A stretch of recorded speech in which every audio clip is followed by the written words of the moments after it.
एक सवाल से शुरुआत करते हैं। कभी सोचा है कि हमारी प्रार्थनाएं, हमारी दुआएं, हमारी इच्छाएं, ये सब असल में है क्या?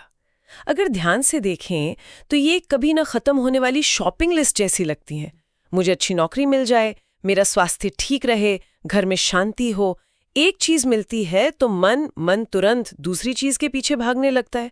हम हमेशा मांगते रहते हैं, लेकिन क्या हो अगर मैं कहूं कि ये मांगने का भाव ही, ये भिखारीपन ही हमें उस चीज से दूर रख रहा हो जिसे हम असल में खोज रहे हैं? ये एक बहुत बड़ा और कह सकते हैं क्रांतिकारी विचार है। आज जिन स्रोतों पर हम बात कर रहे हैं, जो ओशो की किताब एक ओंकार सतनाम के अंशों पर आधारित हैं, उनमें यही कहा गया है। स्रोत के मुताबिक हम प्रार्थना का मतलब बिल्कुल गलत समझते हैं। हम इसे एक शॉपिंग लिस्ट की तरह इस्तेमाल करते हैं, पर ओशो कहते हैं कि असली प्रार्थना का मांगने से कोई लेना देना ही नहीं है। ये तो ठीक उसका उल्टा है। ये एक अहोभाव है। जो कुछ भी मिला है उसके लिए एक जबरदस्त किस्म का धन्यवाद। ये एक छोटी सी बात लगती है, पर ये हमारे पूरे आध्यात्मिक नजरिए को 180 डिग्री घुमा सकती है। ये सुनने में बहुत दिलचस्प है। मतलब प्रार्थना मांगना नहीं, धन्यवाद देना है। तो चलिए इसी विचार की परतों को खोलते हैं। स्रोत में एक बात कही गई है जो थोड़ी चौंकाने वाली है, कि हम सब भिखारी हैं। चाहे रास्ते पर बैठा भिखारी हो या पूरी दुनिया जीतने निकला सिकंदर, मन के स्तर पर दोनों एक ही हैं। ये कैसे हो सकता है? एक के पास सब कुछ है, दूसरे के पास कुछ नहीं। बिल्कुल, सतही तौर पर तो जमीन आसमान का फर्क है। लेकिन ओशो मन की अंदरूनी कार्य प्रणाली की बात कर रहे हैं। वे कहते हैं कि मन का जो मूल स्वभाव है, उसका डिफॉल्ट मोड वो अभाव को देखना है, उस चीज पर ध्यान देना जो हमारे पास नहीं है। रास्ते पर बैठे भिखारी को 1 रुपया चाहिए, फिर 10, फिर 100। सिकंदर पूरी दुनिया जीत लेता है, लेकिन फिर उसे लगता है कि जीतने के लिए और दुनिया होनी चाहिए थी। दोनों का मन अतृप्त है, दोनों का कटोरा खाली है। उनकी मांगे कभी खत्म नहीं होती, बस उनका आकार बदल जाता है। आकांक्षा हमेशा असलियत से 4 कदम आगे चलती है। तो ये मन की एक तरह की प्रोग्रामिंग है, हमेशा कमी देखने की। हाँ, इसे आप एक डिफॉल्ट सेटिंग कह सकते हैं। इसके लिए स्रोत में गुलाब की झाड़ी का एक बहुत सुंदर उदाहरण दिया गया है। अगर आप किसी को गुलाब की झाड़ी दिखाएं, तो जिसका मन शिकायत से भरा है, उसे सबसे पहले कांटे दिखेंगे। वो कहेगा ये तो कांटों का ढेर है। लेकिन अगर किसी की दृष्टि में धन्यवाद का भाव है, तो उसे फूल दिखेगा। हाँ, उसे सबसे पहले फूल दिखेगा। और अगर उसे कांटे दिखेंगे भी, तो वे उसे फूल के रक्षक, उसके सहयोगी लगेंगे। वस्तु वही है, झाड़ी वही है, लेकिन दृष्टि बदलते ही पूरी हकीकत बदल जाती है। एक के लिए वो कांटों का ढेर है, दूसरे के लिए फूलों का चमत्कार। लेकिन एक मिनट, क्या ये थोड़ा ज्यादा आशावादी नहीं है? मतलब अगर किसी की जिंदगी में सच में बहुत मुश्किलें हैं, कोई गंभीर रूप से बीमार है या उसकी नौकरी चली गई है, तो उसे कांटों की जगह फूल देखने के लिए कहना, क्या ये एक तरह की टॉक्सिक पॉजिटिविटी नहीं है? क्या हम उसके असलियत को नकारने के लिए नहीं कह रहे हैं? अतः ये बहुत जरूरी सवाल है और अक्सर इस तरह के दर्शन को गलत समझा जाता है। नहीं, ओशो का मतलब ये बिल्कुल नहीं है कि आप अपनी समस्याओं को अनदेखा करें या कोई झूठी सकारात्मकता ओढ़ लें। इसका मतलब ये नहीं कि नौकरी जाने पर आप दुखी ना हो। इसका मतलब है अपनी चेतना के केंद्र को बदलना। क्या आपका पूरा अस्तित्व उस एक कमी से परिभाषित हो रहा है? नौकरी चली गई, ये एक कांटा है, एक सच्चाई है। लेकिन क्या जीवन में और कुछ भी नहीं बचा जिसके लिए शुक्रगुजार हुआ जा सके? क्या सांसें नहीं चल रही? क्या सूरज नहीं उग रहा? ये शिकायत के अंधेरे में पूरी तरह डूब जाने के बजाय अस्तित्व के दिए हुए तोहफों के प्रति जागरूक होने की बात है। ये समस्या को नकारना नहीं, बल्कि समस्या को अपने पूरे जीवन पर हावी होने से रोकना है।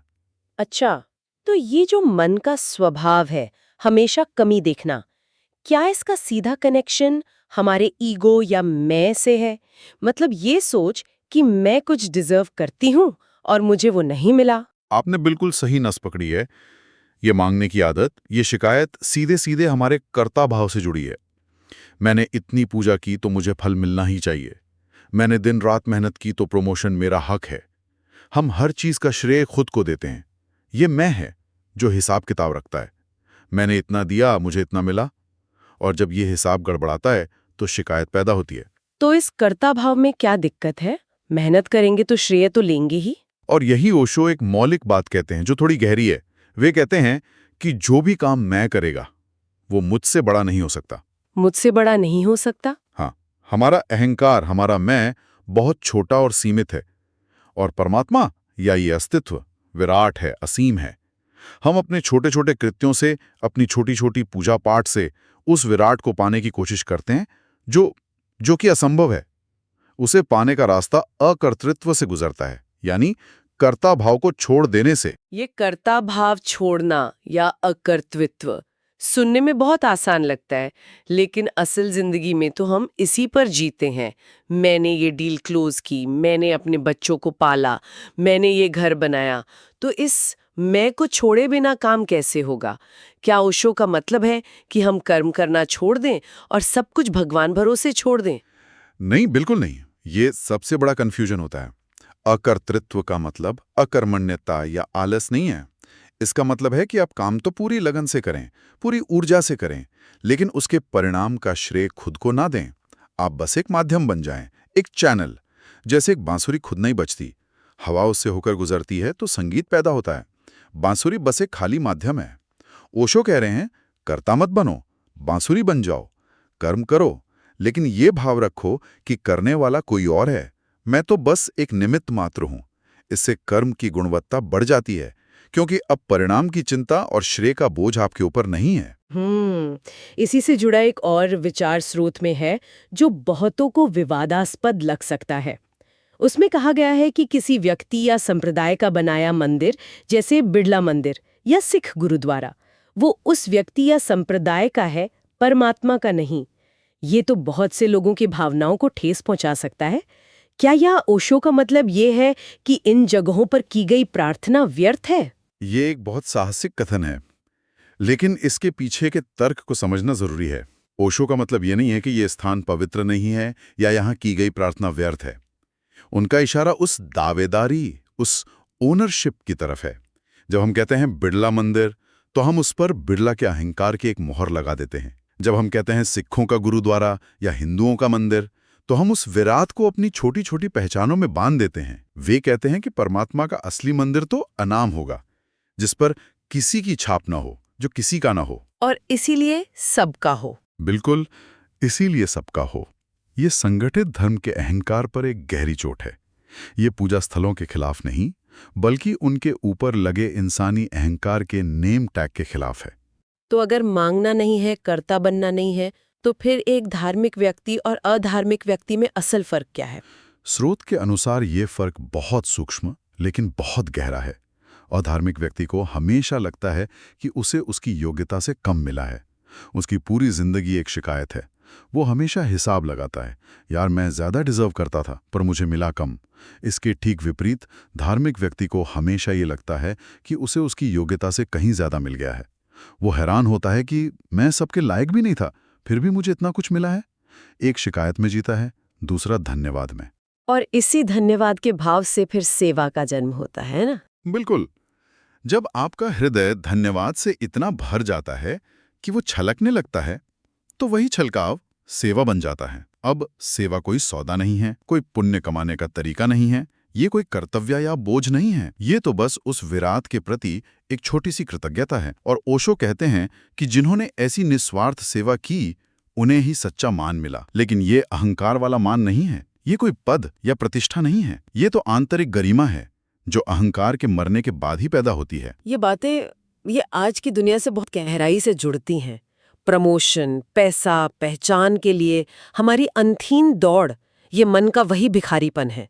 हम एक लक्ष्य तक पहुंचते हैं, शायद एक दो दिन जश्न मनाते हैं और फिर तुरंत अगला लक्ष्य बना लेते हैं।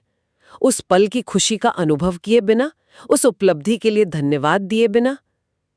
ये तो हसल कल्चर का मूल मंत्र बन गया है। हाँ, और ये हमें लगातार एक तनाव और अतृप्ति की स्थिति में रखता है। हम हमेशा भविष्य में जी रहे होते हैं, जब मुझे वो प्रमोशन मिलेगा तब मैं खुश होऊंगा, जब मैं वो घर खरीद लूंगा तब मैं शांत होऊंगा, और वो तब कभी नहीं आता। यही मानसिकता हमारे रिश्तों को भी खोखला कर देती है। रिश्तों वाली बात बहुत गहरी है। हम अक्सर उम्मीदों और शिकायतों के साथ रिश्ते में प्रवेश करते हैं। मेरे पार्टनर को मुझे समझना चाहिए, मेरे बच्चों को मेरी इज्जत करनी चाहिए, मेरे दोस्त को मेरा साथ देना चाहिए। ये सब मांगने का ही तो रूप है। हम रिश्तों को भी एक लेन देन का बाजार बना देते हैं। बिल्कुल। हम हमेशा ये हिसाब लगाते रहते हैं कि मैंने रिश्ते के लिए क्या किया और मुझे बदले में क्या मिला। स्रोत इस पर एक क्रांतिकारी विचार देता है। अपने प्रियजनों में परमात्मा को देखें, उन्हें परमात्मा का भेजा हुआ एक तोहफा मानें। एक उदाहरण दिया गया है कि अगर बेटे को परमात्मा का दिया हुआ माना जाए तो उसके जाने पर दुख का स्वरूप बदल जाता है। दुख तब भी होगा क्योंकि मानवीय भावनाएं हैं, लेकिन उस दुख में शिकायत नहीं होगी, कड़वाहट नहीं होगी। भाव ये होगा कि ये मेरा बेटा नहीं था, परमात्मा का था। जब उसकी मर्जी थी भेजा, जब मर्जी हुई उठा लिया। मैं इस तोहफे के लिए शुक्रगुजार हूं, चाहे वो कितनी ही देर के लिए क्यों ना मिला हो। ये दृष्टि ये तो लगाव और दुख की पूरी भावना को ही बदल सकती है। ये रिश्ते को अधिकार या पोजेशन से हटाकर स्वीकृति और कृतज्ञता की ओर ले जाती है। मतलब मेरा पार्टनर, मेरे बच्चे, मेरे दोस्त मेरे नहीं है, बल्कि जीवन में मिले सहयात्री हैं, एक उपहार है। हाँ, और इससे रिश्तों का बोझ खत्म हो जाता है, उम्मीदों का भारीपन हट जाता है और एक सहजता, एक प्रेमपूर्ण स्वीकृति आ जाती है। आप दूसरे व्यक्ति को बदलने की कोशिश नहीं करते, आप बस उसके होने के लिए धन्यवाद देते हैं। चलिए 1 मिनट के लिए सारी बातचीत को थोड़ा रोकते हैं और अपने अंदर झांकते हैं। एक पल रुककर बस ये सोचें कि पिछली बार जब जीवन में कुछ अच्छा हुआ था, कोई छोटी सी भी चीज, शायद किसी दोस्त का फोन आया या आपने अच्छा खाना खाया या कोई काम पूरा हुआ, तो पहली प्रतिक्रिया क्या थी? क्या मन में सिर्फ एक पल के लिए धन्यवाद का भाव था या तुरंत अगली इच्छा या अगले लक्ष्य ने उसकी जगह ले ली थी? ओशो की ये एक बात है जो दिल को छू जाती है। वे कहते हैं, तुम्हारा रुमाल गिर जाए और कोई उठाकर दे दे तो तुम उसे कहते हो धन्यवाद। और जिसने तुम्हें पूरा जीवन दिया है, ये सांसें दी हैं, ये आंखें दी हैं देखने के लिए, तुम उसके लिए धन्यवाद देने भी कभी नहीं गए। एक क्षण के लिए इस विराट उपहार के बारे में सोचते हैं जिसे हम अक्सर फॉर ग्रांटेड ले लेते हैं। ये जो सांस अभी अभी अंदर गई है, ये जो दिल अभी धड़का है, ये सब बिना मांगे मिला है। इस अस्तित्व ने हमें दिया है। इसके लिए कोई शर्त नहीं थी, कोई कीमत नहीं चुकानी पड़ी। इस अकारण मिले उपहार के लिए एक गहरा अहोभाव, शायद यही असली प्रार्थना है। तो आज की ये पड़ताल हमें एक सीधी सादी लेकिन बहुत गहरी तब्दीली की ओर ले जाती है। शिकायत और मांग के जीवन से हटकर धन्यवाद और अहोभाव के जीवन की ओर। ये सिर्फ कोई दार्शनिक विचार नहीं है, बल्कि जीवन को देखने, महसूस करने और जीने का एक बिल्कुल नया तरीका है। और अंत में एक विचार छोड़ जाता हूं जिस पर आप सोच सकते हैं। स्रोत में ओशो कहते हैं कि जब इंसान की शिकायतें और मांगे बहुत बढ़ जाती हैं और पूरी नहीं होती, तो उसका अंतिम निष्कर्ष होता है कि ईश्वर है ही नहीं, क्योंकि अगर होता तो मेरी मांगे पूरी करता। यह एक बहुत ही महत्वपूर्ण सवाल छोड़ जाता है। क्या हमारा विश्वास, हमारी आस्था इस शर्त पर टिकी है कि हमारी मांगे पूरी हों? क्या ईश्वर हमारे लिए एक तरह का कॉस्मिक वेंडिंग मशीन है जिसमें हम प्रार्थना का सिक्का डालें और मनचाही चीज बाहर आ जाए? उस विश्वास का क्या होगा जो शर्तों पर आधारित ना हो? उस आस्था का क्या होगा जब हम मांगना बंद करके सिर्फ धन्यवाद देना शुरू कर दें? शायद तब हमें पहली बार विश्वास का असली मतलब समझ आए।